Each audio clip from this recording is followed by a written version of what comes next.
Yeah, no help is coming. You have to get your ass out alive, and you have to be confident and know that that's how it goes. And you might have to spend the night. You're not sleeping in camp. Like, you're not checking into the Holiday Inn.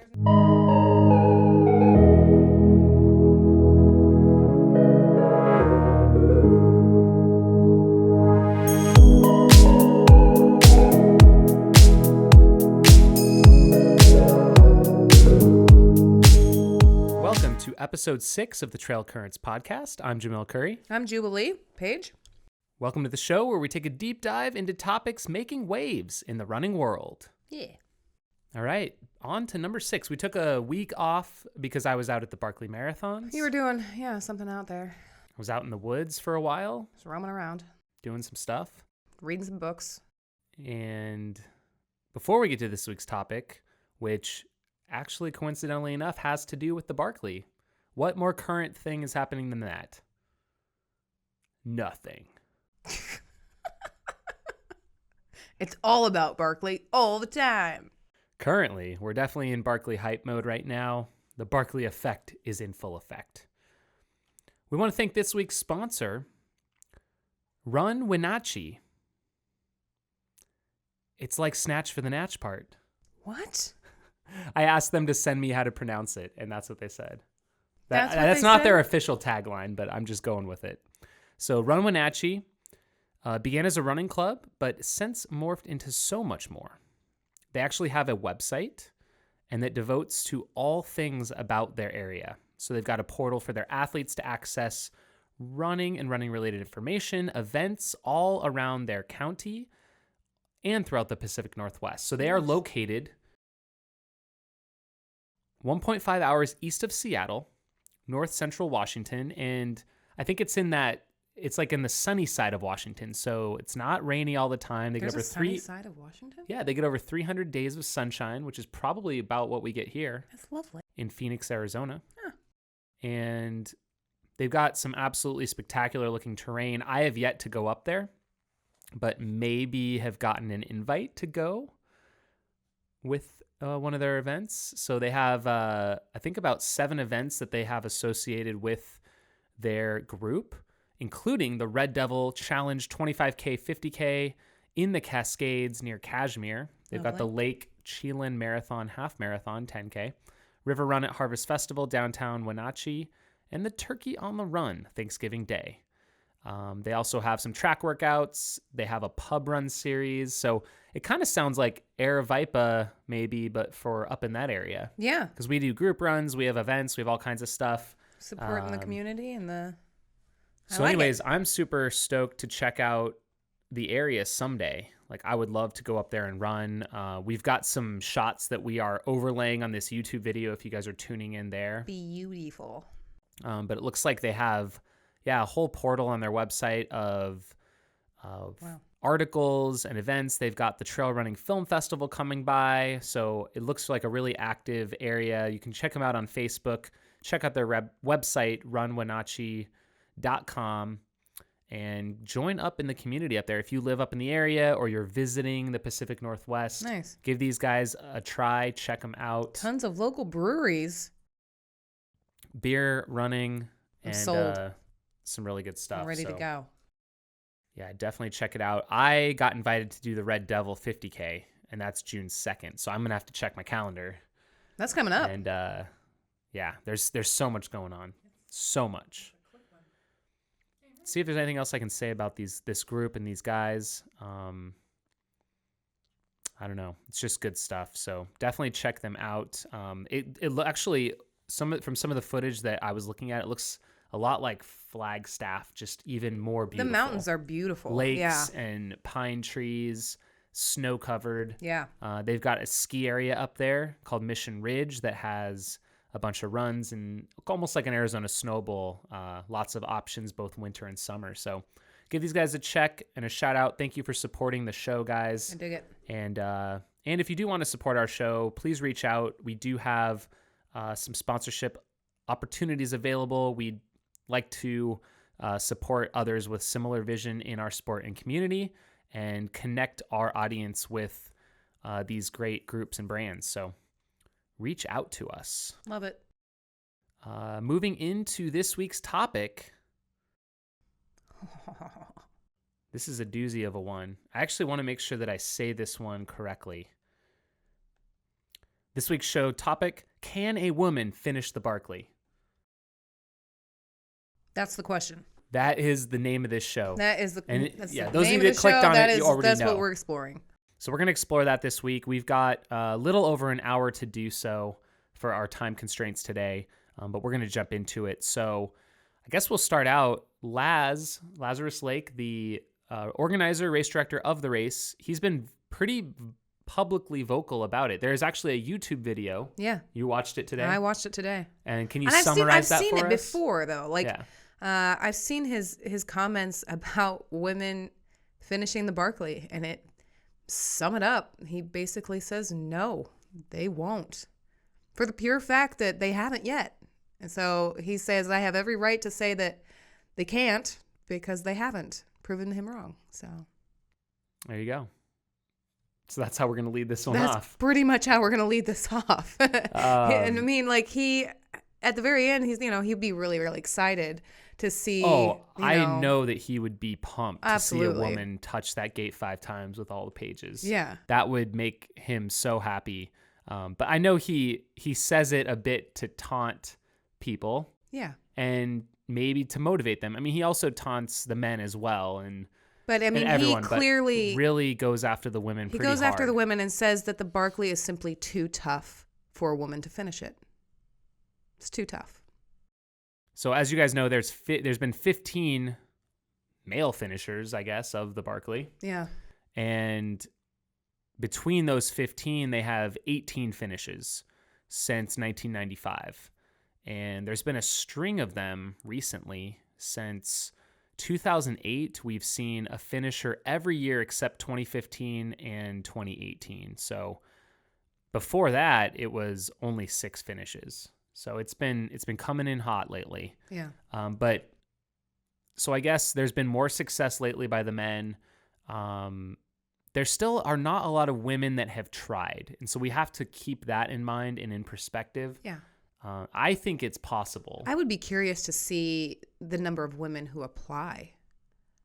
Because we talked about that in the show. Because there's only like 40 people that are selected. Yeah, there's 40. There actually was 44 starters this year I saw, but some of them are legacy. They call them legacy runners. So they're runners who are, I think, in their 70s maybe, or they're a bit older. They probably might finish one loop, or they don't have much of a chance of finishing a loop anymore because they're just getting older. But they value their importance on the course and just for their contributions to the race. So they don't want them to take up the spots of the 40 selected, but they like to give them the opportunity to run. Yeah. So I like that. Cool. But there were 9 women who started the race this year. And that is a the high, most, right? That's a high number. They took, I believe, from what I understand, they took all of the elite women that they could. And I think some did not start this year that got offered spots. I know at least a couple, and I'm not going to name any names because that's not what you do. Yeah. You don't really talk about that, but I mean, I think you can tell, like Amelia Boone was out there this year, awesome. Maggie Guterl, Stephanie Case. There's some, who's some of the other ones? There's some amazing women that were out there this year. Yeah. That all took a crack at it. So, and actually I will pull up those names here in a second, but, not normally there's only maybe 3 or 4 women that even toe the line. Yeah. So it's kind of like back from our episode 4 talking about the state of the sport. Women are coming up. Historically, there just haven't been a lot of women that do ultras or that do, I guess, the tougher really ones. tough ultras. Yeah. As like Hardrock, the numbers drop way off compared to normal. We were just talking because our race here in Arizona, the Crown King Scramble 50K this weekend, which is actually a pretty, even though it's mostly uphill, it's an approachable 50K for a lot of people. Yeah. As a first one, we had an almost even split of men and women, almost 50-50. It was 51.3 to 49.7. That's amazing. And about as close as you can get. Almost a 98% finish rate. So basically it was a even split. It was fantastic, of finishers, which is amazing. It's awesome to see. Yeah. And just the trend in general is more women are running ultras, a higher percentage, they're gaining ground. So, number one, it's going to take some time, I think, for just more women to attempt the Barkley. And to be at that level, you mean? Or no, just, I don't know, like there's not as many applying, I'm guessing. Yeah. So, that's my question, Yeah. really. Like, understandable that there's not going to be maybe a lot of women selected every year for the Barkley, but I'm curious to know how many apply even. Yeah. I'm going to take on the toughest ultra in the world. I would just assume there's more men apply than women. Yeah, but that's a trend that we see. Yeah. Blanketed across all of the ultras for the most part, like all the big ones. So with these, there were 9 women who started this year, and at the end, this was a tough year. The results pretty much speak for themselves. And Man, I was glued to Twitter too. Like Crown King was on the same day, but as much as I could, like kind of refreshing every few moments just to kind of see where you guys were at, and all of the chatter was about the weather, which is unbelievable. I can't believe that. Yeah, this was a really tough year. So we have to take that into context with these like really strong 9 women that got in this year. Yeah. Because this was, I think Laz put it, it's supposed to be like the year of the woman at Barkley. He let in all the elites. He tried to really give them a chance. Is that what he said? It was the year of the woman? That's what he said. Okay. And between the 9, they got 6 loops completed under cutoff. Nice. There were a total of 26 runners that got loop 1 done under cutoff. So the women that were involved, you had it looks like 11 men came in first. Between the first man in was 8 hours 38 minutes. That was Gary Robbins, Ali Bevan, and Guillaume Calmette. I was next in 8:58. So 4 of us under 9 hours. The first woman in was Amelia Boone, 10 hours 57 minutes. So that's stellar. 2 hours behind, and she got lost. We basically made no errors in navigation loop 1. She made some errors, or just like got lost up near one of the books, I think, for about an hour. So on the first loop? Yeah. But that stuff happens. But, maybe would do better next time around. And this is her first year. Yeah. Then we also had Maggie Guterl, Liz Canty. That was the name that I forgot. She was the third in. Nikki Wren, she's been coming year after year. Yeah. And she's from Australia. And they were all over 12 hours. So that's already... Basically, all the women were already over the 12-hour. You have to do every lap in 12 hours, basically, to become a finisher. In the very first. So loop. Amelia was the only woman to beat the 12-hour cutoff. And some of the chatter post-race is, if you want a shot at a 5-lap finish of the full race, you've got to be ideally under 9 hours. Possibly you could go around 10. And I actually have some other statistics here. For each loop? Or your first loop? For your first loop. Yeah, your first loop. So like I have this spreadsheet that shows every single finisher and all their different lap times. And a lot of them are between 8 and 9 hours. There's a couple over 9. The only one really over 9 is 9:29. That was the slowest, and that was John Kelly. Okay. Last year's finish. And that was with a night start in the fog, and that's probably why it was 9:29.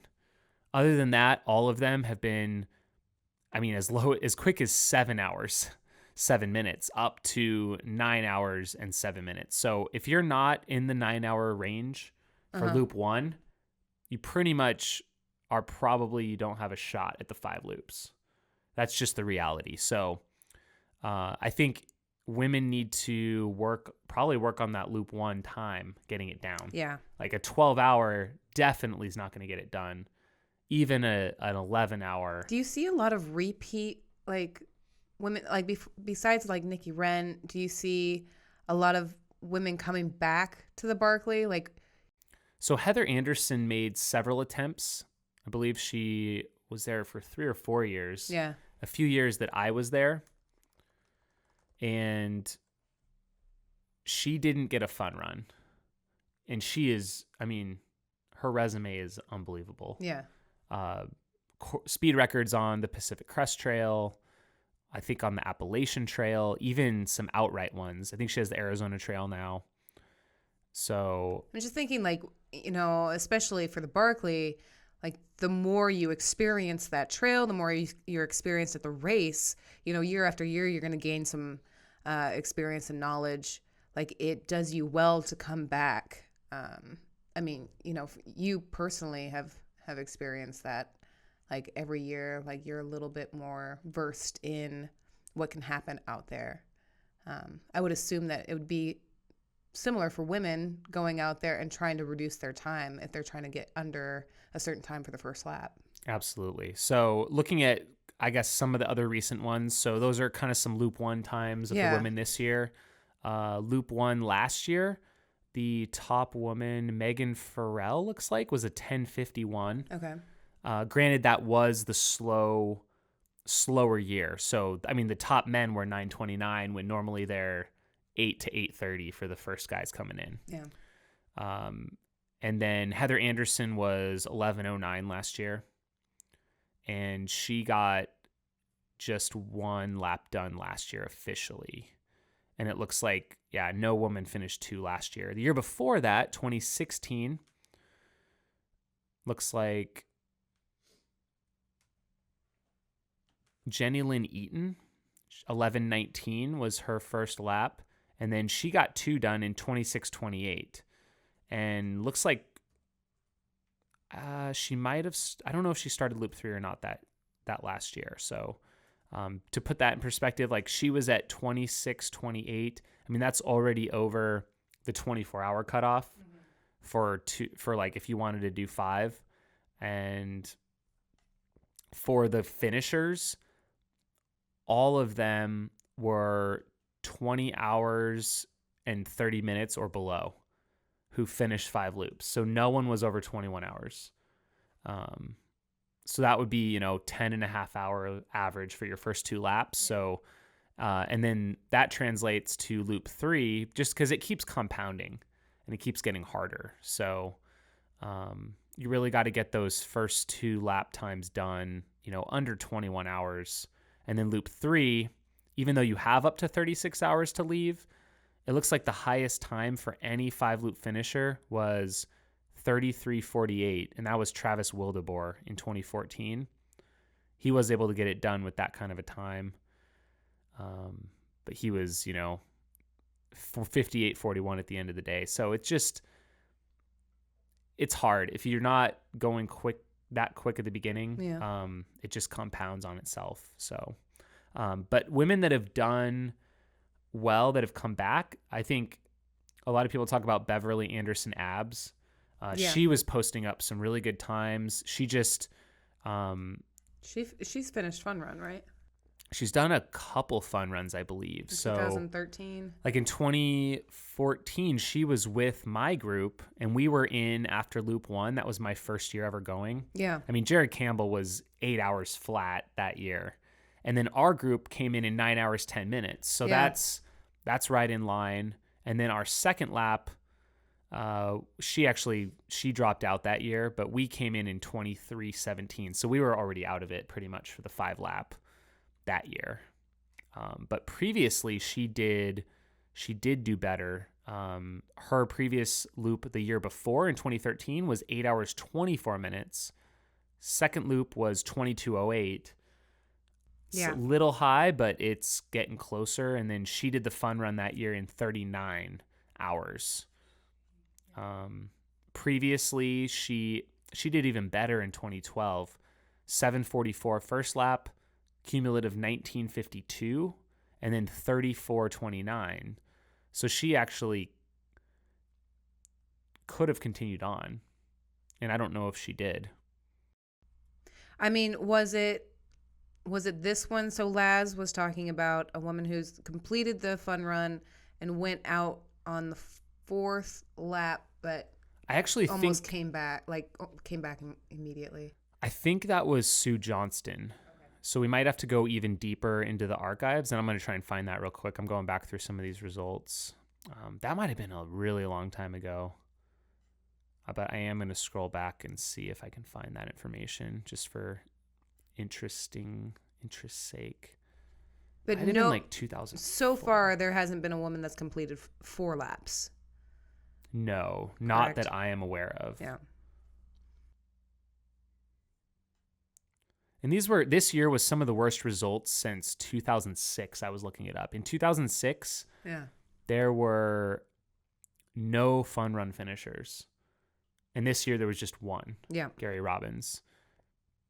So, I mean, we did have really strong women, but they did have to face the toughest and harshest conditions. So, I don't know if that really gives us an accurate picture of, say, what Amelia Boone and Maggie Guterl and Liz Canty and Stephanie Case are capable of, because it was their first time and they had the crazy weather. Yeah. So, like, if I were them, I wouldn't feel too discouraged, and I wouldn't judge them too hard for that, because being virgins and being the first time out there, something to think about. Yeah, really thrown to the wolves in this one. Really, seriously. I mean, is there an ideal year that you've run Barkley so far in your 4 years?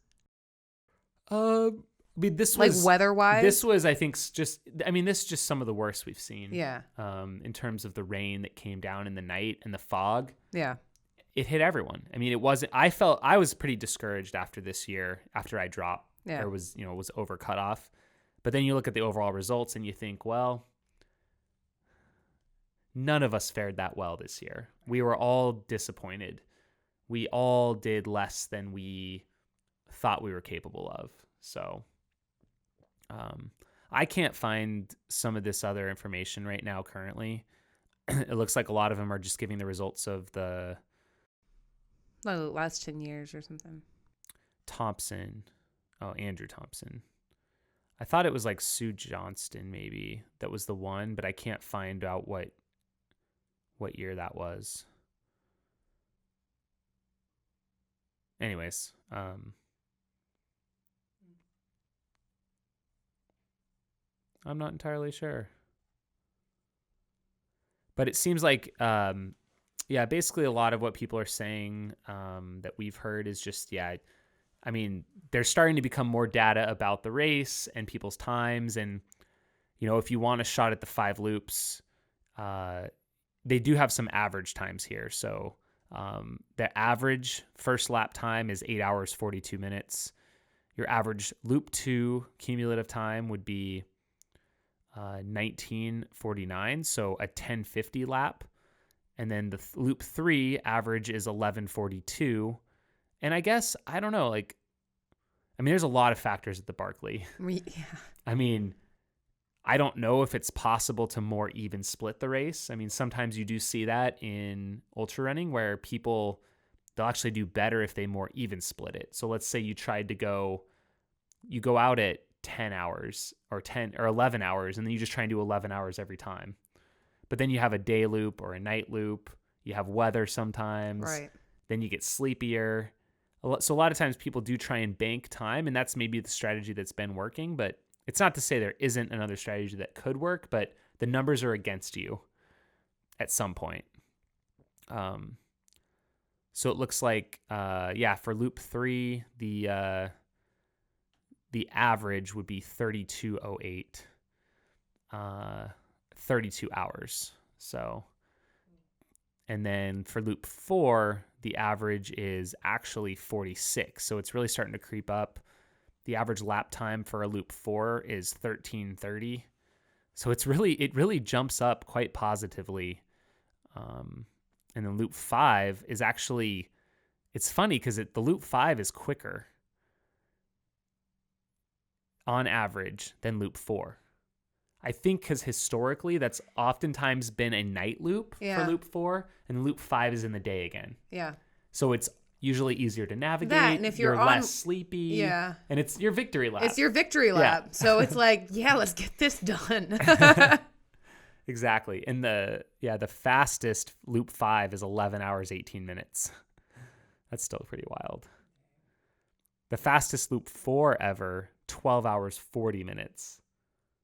So that's definitely slow, so to speak. So yeah, those are just kind of some hard numbers on that anyone's going to have to contend to for a Barkley finish, me included. So I don't know. What do you think? Having never been out there before, seeing all this stuff. I mean, what do you think? I mean, just like looking at some of the footage and seeing what not just you guys go through, but like, you know, any woman who goes out there is just a badass in my book. Like, to even consider taking something like that on, like the terrain itself, but like also the psychological aspect of it. And then you throw in weather like you guys had this year. I mean, to complete one loop and then, you know, to come back and touch the gate a second time is just, that's badass in my book. Like, I want to see more women do this. I want to see more women go out and say, yeah, I'm going to take on like the hardest thing anybody can possibly do, not just women, like anybody. And I'm going to come out on top someday. I want to see it. Yeah. And I think we will. Well, like, I mean, there's a lot of tough women out there. What's happening lately? We're seeing more women participation. Yeah. You're seeing more elite women. Yeah. You're seeing women beating the men, and you're seeing outright records falling. Yeah. You know, the two that come to mind the most from 2017 and even into 2018, you know, Courtney Dauwalter and Camille Herron. Yeah. I mean, they're both the fastest. They're beating the men. They're putting up the fastest times of the year at certain distances. They're breaking world records. Yeah. And who knows what they're capable of. I mean, Courtney seems like someone that could really be a Barkley contender. I mean, what if she she toes the line? I would love to see her out there and like just crush a fun run, like no big deal on like sweet tarts and be yeah, I got this.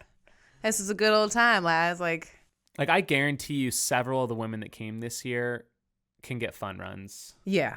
I want to see Amelia Boone back there for sure. And I think that they were disappointed not getting it because or not even having the chance because of the weather. I know they had it. I know they have it in them. Yeah. And that's the biggest thing. I don't think they're the type of women that are going to be discouraged by this result. No. And I think they're going to be back. And I think the hunger has gotten. It's really kind of cool when the Barkley wins. Like it shuts everybody down and. Like, I think it's great. And like it invites you to like, okay, yeah, maybe not this year, but like it invites you back. Well, and you got to step up your game. I realized that this year. I was like, well, I've been dinking around. I haven't been totally serious. Well, that's the thing. If but I take October through December yeah. off from running, that's not me being serious about the Barkley.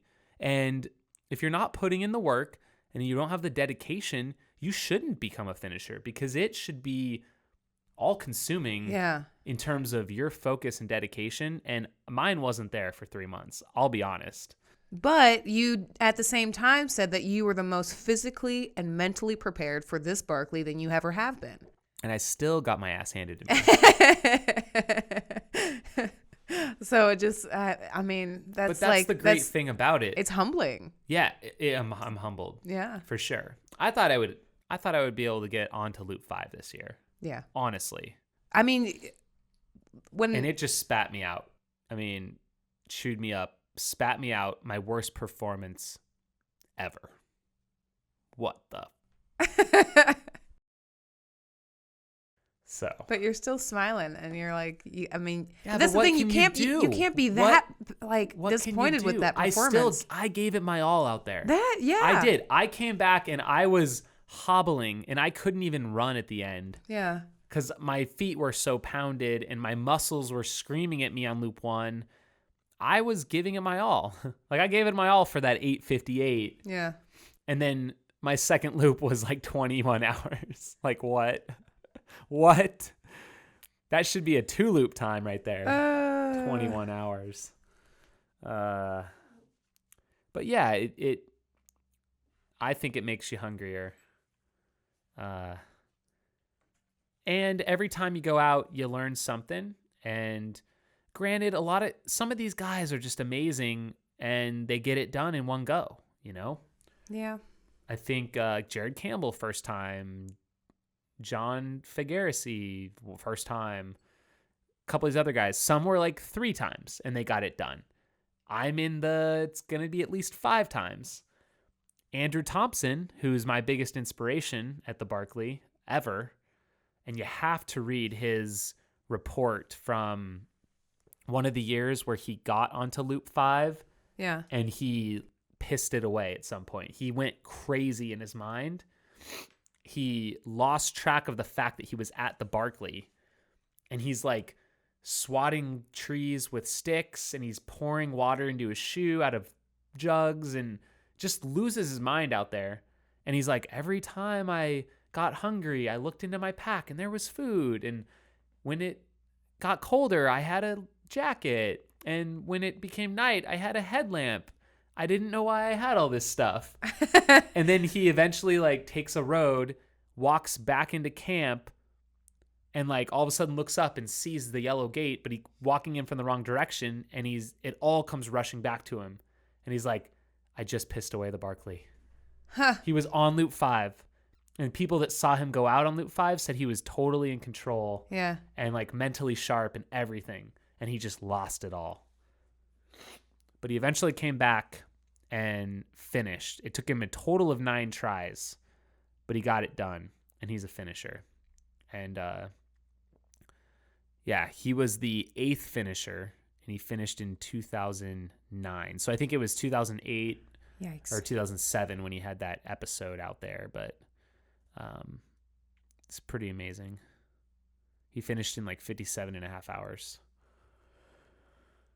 So there's hope for me, and there's hope for others, even if we have abysmal performances sometimes. Some of the comments from, I know I was doing the second loop with the 2 highest placing women this year, with Maggie and with Amelia Boone. And Amelia was commenting that it takes a lot of strength for the race. And I would not disagree with that. I don't know if it takes more. She was saying like guys are just stronger, maybe, but I don't know. Like going up and down the really steep grades, I think you just have to train for it like anyone, you know? Yeah. I don't know that. I mean, I wasn't that much faster than her on some of the climbs, especially on the second lap, but yeah, you just got to train for it. And it's just a numbers thing too. I mean, we're talking about a lot of numbers here in terms of lap times and hit numbers you need to hit. There's just not a lot of women have even tried this thing yet, and that's the other part of it. I mean, it's yeah, and I mean that's a great point. Like, you know, what kind of what does it take? Like, what kind of woman out there finds the Barkley appealing? Almost like this is a gnarly freaking race where it eats you up, and you know, if you finish it, it's like almost eternal glory type of thing. But you know, that doesn't always really appeal to women. I'm reading a race report from Sue Johnston in 2006, and she says, like in 4 or 5 years ago when she tried it in like 2001, she goes, I remember this being more fun. And this event is too hard for girls kind of comments that, you know, she hears. And she says, while I don't truly believe the event is too hard for women, I think Burr might be onto something when he concludes that most women who likely see this event as pointless and unnecessary. And for what it's worth, I've never burned ants with magnifying glass either. So, like, to her point, maybe it's just more appealing to men, and that's why more men apply for it. One thing that Laza said is, like, it does take more risk taking. Yeah. And maybe, I don't know if men in general are like more risk takers than women for whatever reason. Maybe women are smarter.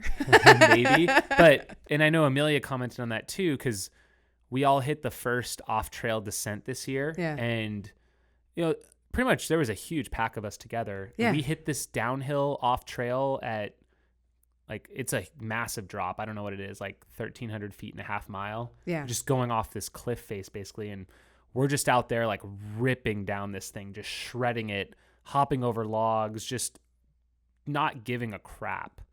And she said she's like saw us just take off and like hasn't done anything like that before.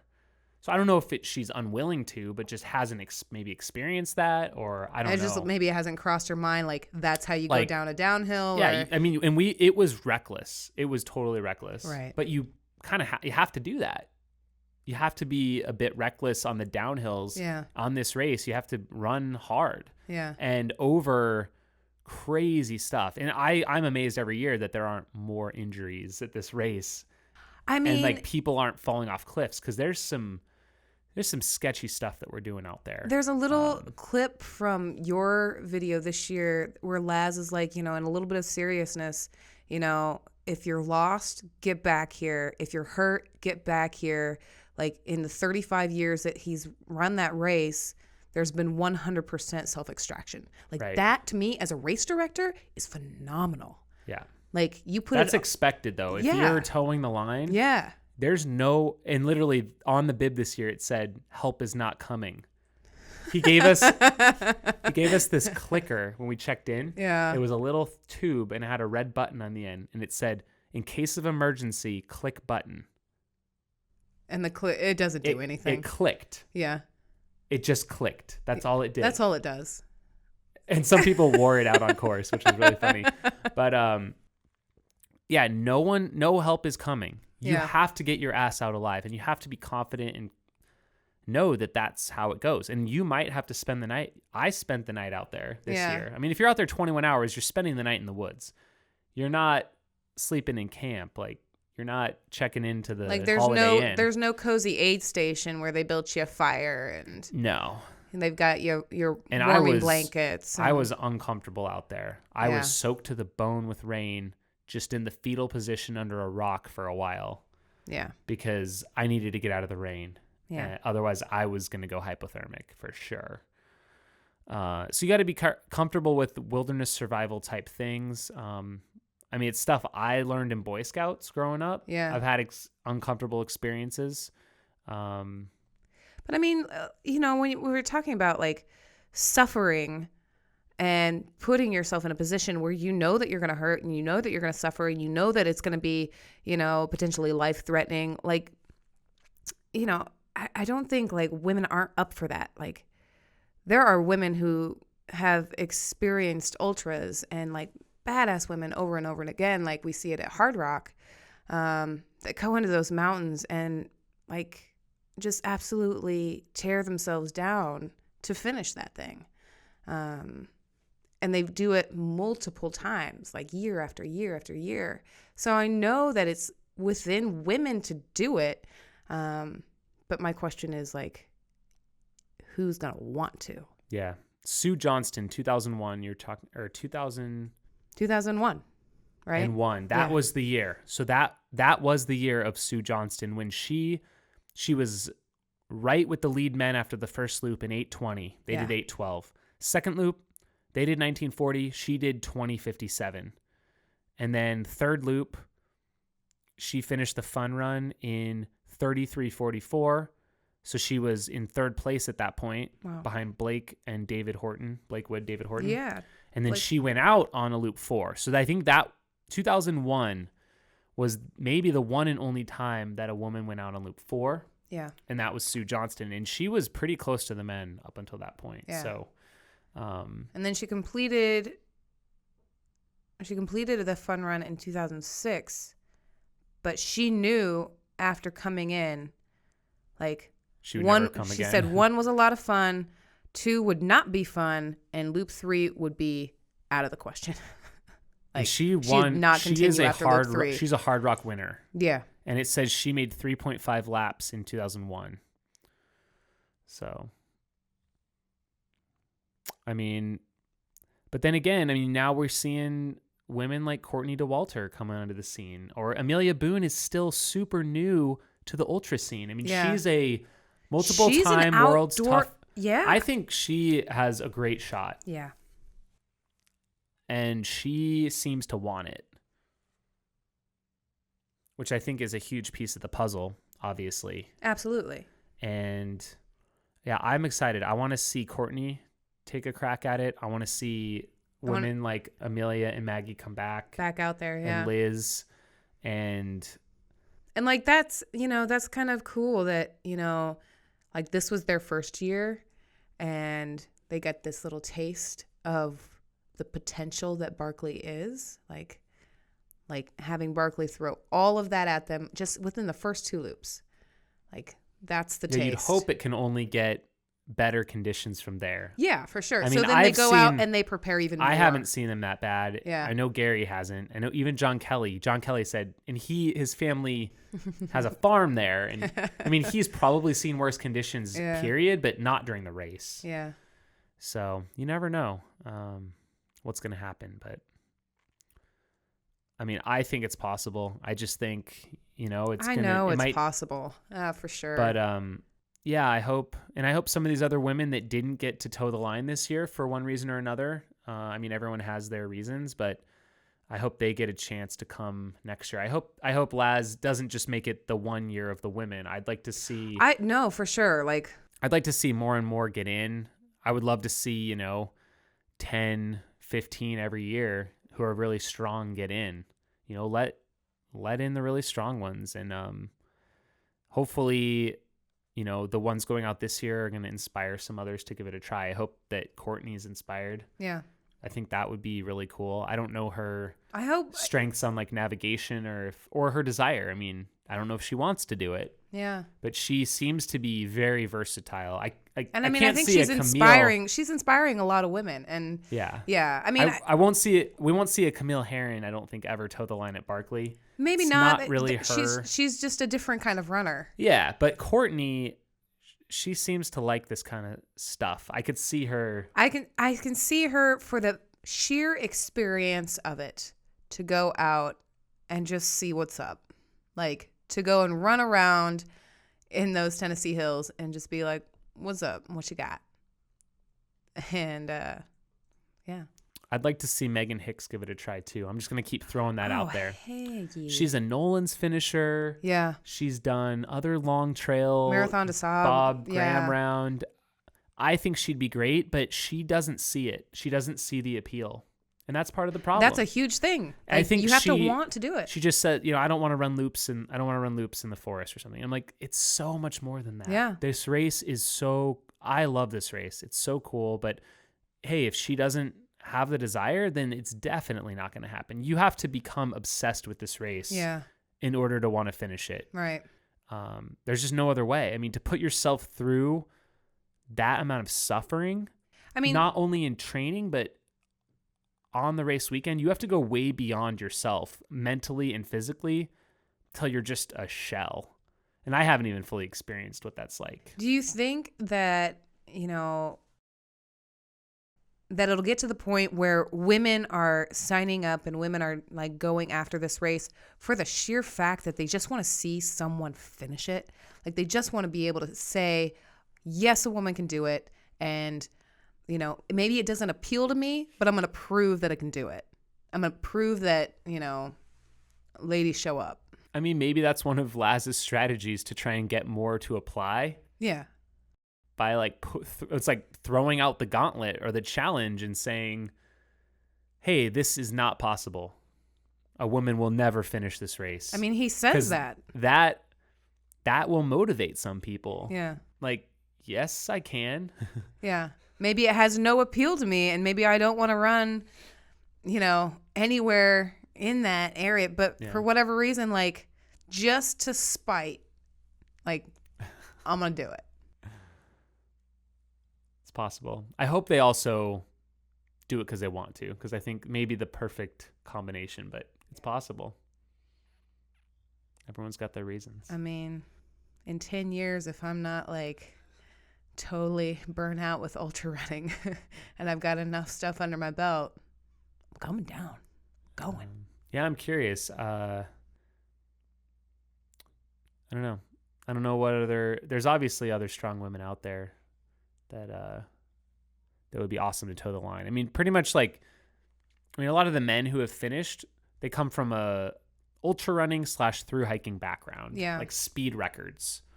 Like, and some of the men who have finished it, like, these guys who have finished the Barkley, like, and kind of their perspective on what it takes. And you yourself, like, what it takes for you to go out there and to do it. Like, what does it take for a woman to go out and crush this thing and, like, complete not just the fun run, but complete 5 loops? I mean, it takes a certain set of skills. So you have to have navigation skills. You got to be able to be a beast at climbing and go up and down relentlessly for days, basically. And you have to be fast. You can't just, like Heather Anderson, I don't think had the raw speed that you needed. She could be consistent and so strong and go for days and weeks and outlast the men. Yeah. She held records outright.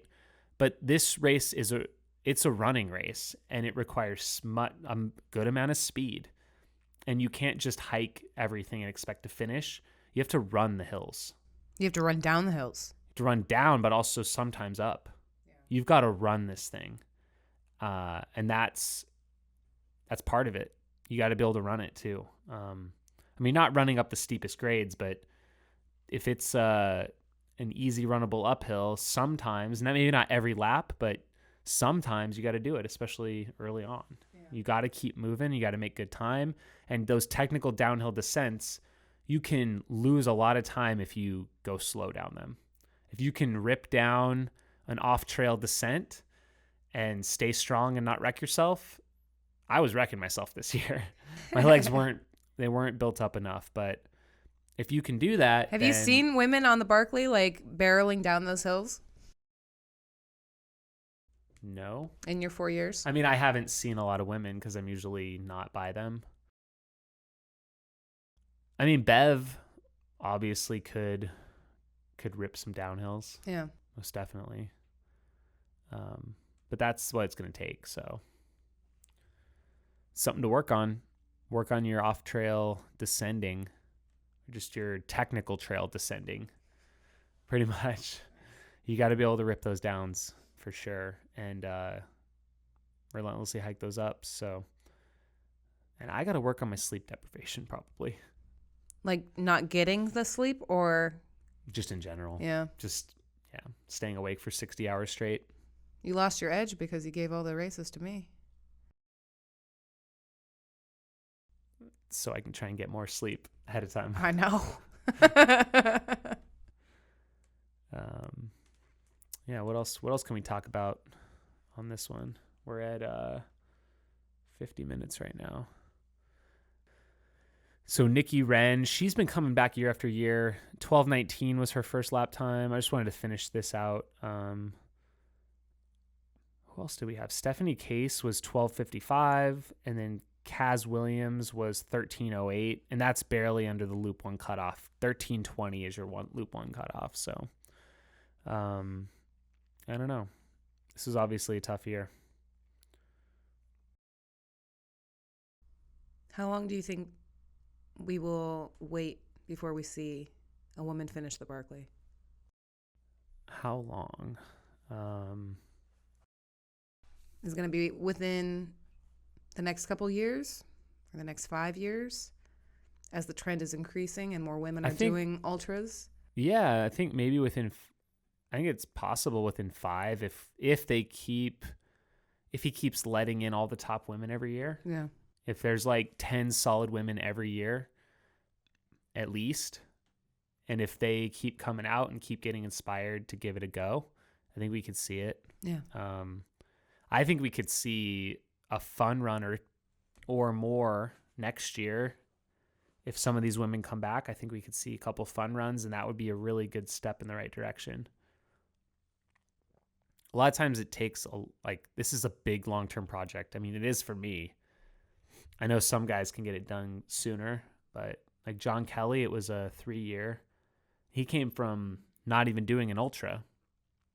He was a fast road guy and triathlons, but That was in his backyard, his first, right? Yeah, and that too. That helps because he knows the area. Yeah. So, yeah, there's a lot of factors that add up. And a lot of the guys that in the past that have done really well, and I don't know if this is really as allowed anymore, they would go to the park like 2 weeks early and they would like train. And I don't know if they did all the off-trail stuff, but they were training in the park on the trails, familiarizing themselves with stuff.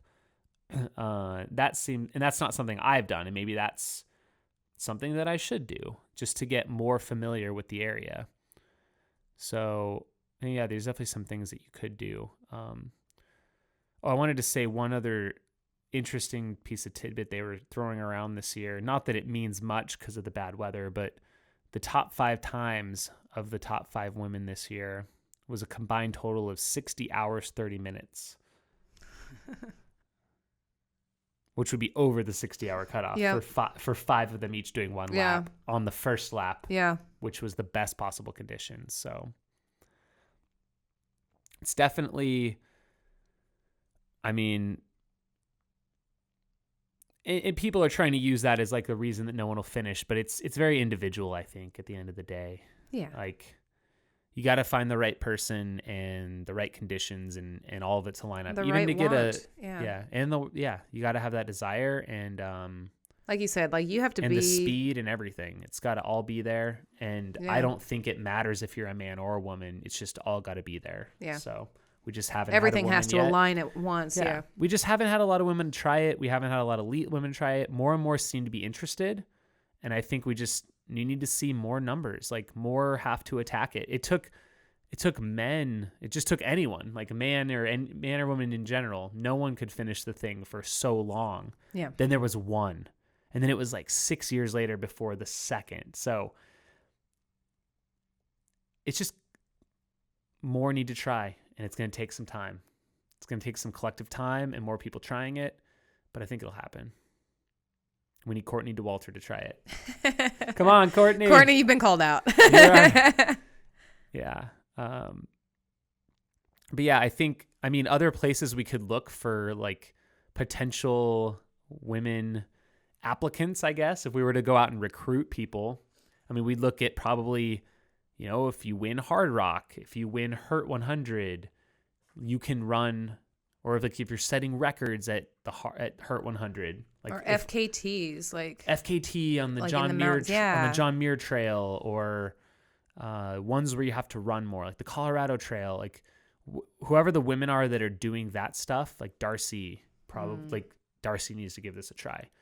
Those are the women that they can run fast and deal with technical terrain. Winning UTMB, stuff like that even would be helpful. It's not a guarantee of anything, but maybe we can look to you, and then maybe do you have these other things? Do you also do some multi-day stuff? I mean, that was a whole nother element too. Like we saw a lot of international athletes at this Barkley too. So, there might be. Yeah, international. I mean, there could be some out there. Women in the international arena, from Germany or France or somewhere that, are crushing the mountains in Europe, and they have yet to come over here and really show something. Yeah. Like at the Barkley. So. Yeah.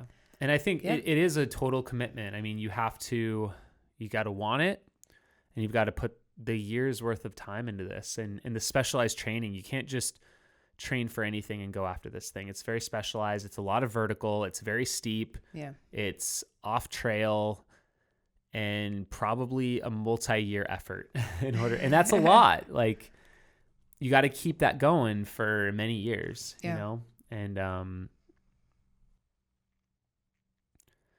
just like Sue Johnson said, at some point she didn't even want it anymore, really. It sounded like, right? A little bit. Like, I mean, from her 2001 experience to 2006, it was like a whole nother race for her. And I don't know if that was just because it got harder. Maybe. Because the course evolves too. Yeah. I don't know. But she was hanging tough in 01. Yeah. And that goes to show you that it just takes, I think, the right person to be able to do that. What else? You got much more on this one, or? This one gonna be a little shorter. Might be a little bit shorter. Did you want to dive into the other stuff, the Blake Woods, Hardrock? We could wrap this one up with that. Yeah, we can do that. Okay. We've got 15-ish minutes. Yeah, I don't want to make you late, but I think that would be solid.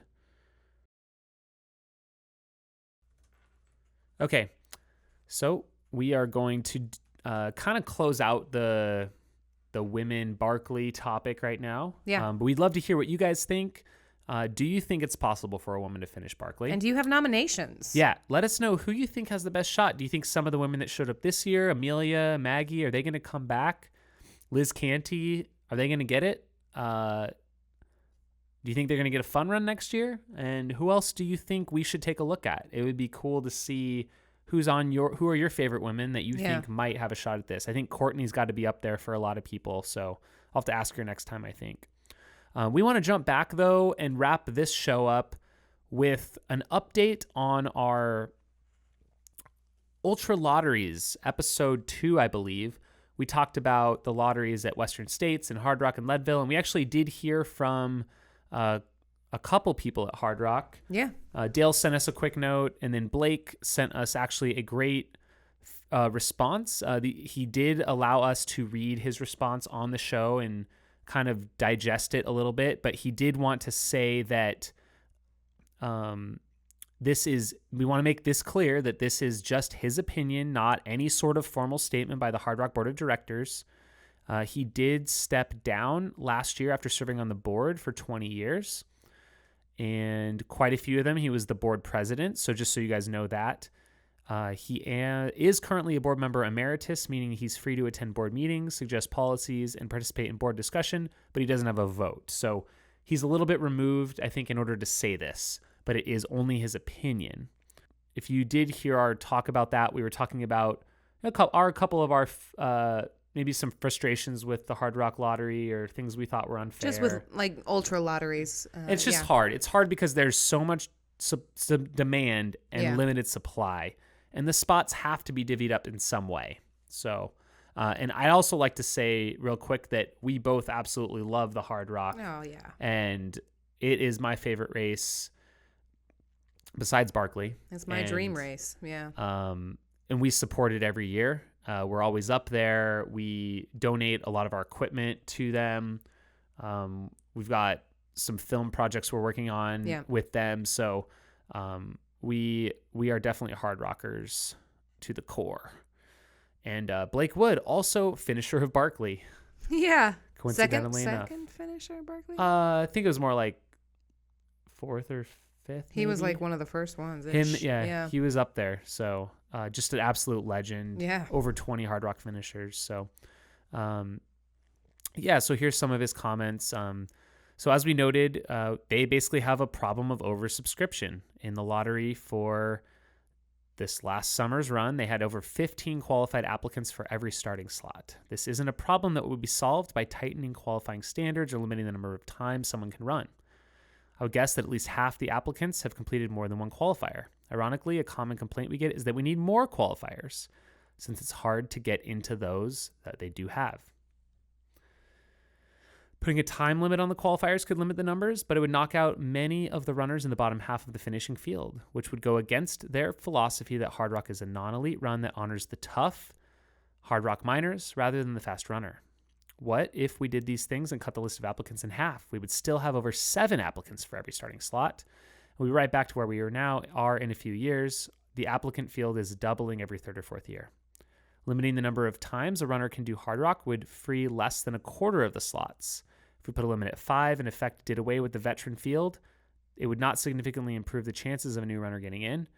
Doing this would, however, significantly change the feel of Hard Rock. One of the things that makes it so special is the return of longtime runners.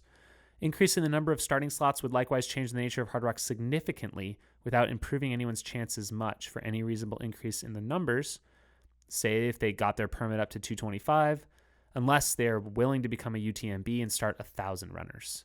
And that's not a solution that they say is good. No, he says is good. Yeah, that would change the... Say we did something really radical, like reserving 40 slots for elite and throwing the remaining slots into a A one-ticket each applicant lottery. It would be a thrilling race to watch, and it would be the de facto, most likely, mountain 100-mile championship of the world.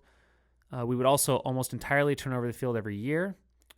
Much of the ultra running community thinks it would be a great improvement. Those who have been to Hardrock would disagree. It wouldn't be Hardrock anymore.